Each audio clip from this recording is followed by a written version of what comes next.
Amang nag-chat sa ako, mayroong nag-chat ba?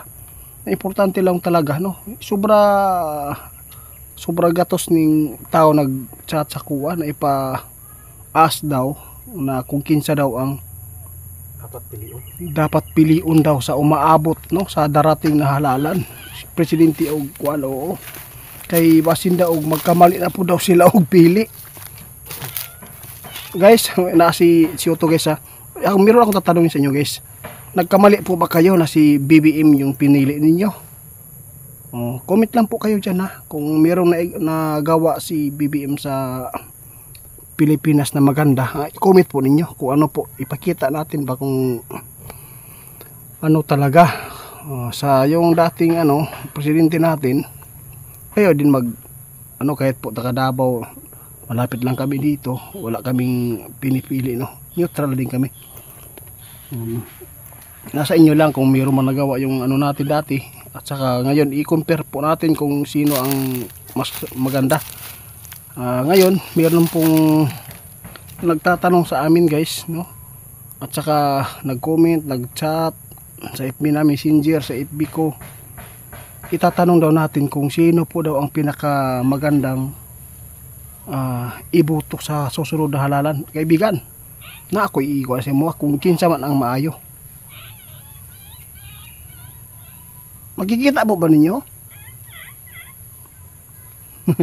Guys, makikita po nila ang kung sino man yung tumakbo, no, na presidente na maganda iboto. Kaya abangan po daw natin. Pero nandito po ba yung tatay mo? Wala. Ay, sige, nandyan po daw sa kaharian guys. Pasensya ka na kaibigan ha. Manang sa manunin, nadamay naman taan yung politika, no? Pasensya ka na kasi marami talaga naghanga sa iyo, lalo na po sa ginawa po ninyo na pasukuin si yung pastor, no, na pasukuin ba ni Sokol yun. Maraming na mga tao nagtaka kung bakit po daw nagawa niyang sumuko. Pagka nagkagulo pag yun bro. Parang tayong mga bata dito guys, no, nagtatanong sa mga ganitong usapin. Hindi man sana tayo, hindi man kami yung mga politics diyan, no, hindi man kami mahilig na kung mag-sausaw, pero mas maganda din talaga kung doon tayo mag-base sa kay Siyuto or Linyo, para hindi po totoo yan kaibigan, no, para hindi tayo magkamali. Salamat kaibigan. Nasa susunod guys, sabihin po daw niya yung kung mag-file candidacy na ba, di ba bro, ba bro?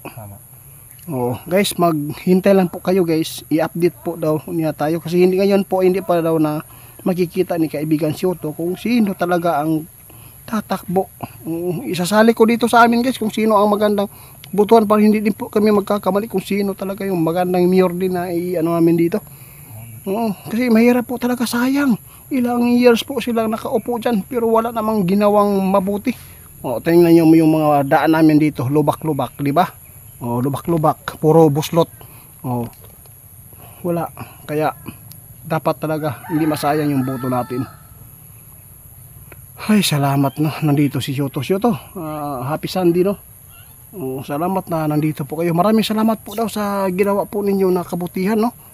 Grabe yung pinakita mong galing na yung pagtulong po niyo sa amin ba, kahit po nasa exploration kami na kanang gipit ba, nandito ka bigla kang dumating sa amin. Ano pong maipayo po ninyo sa mga tao ngayon kung sakali man darating yung halalan?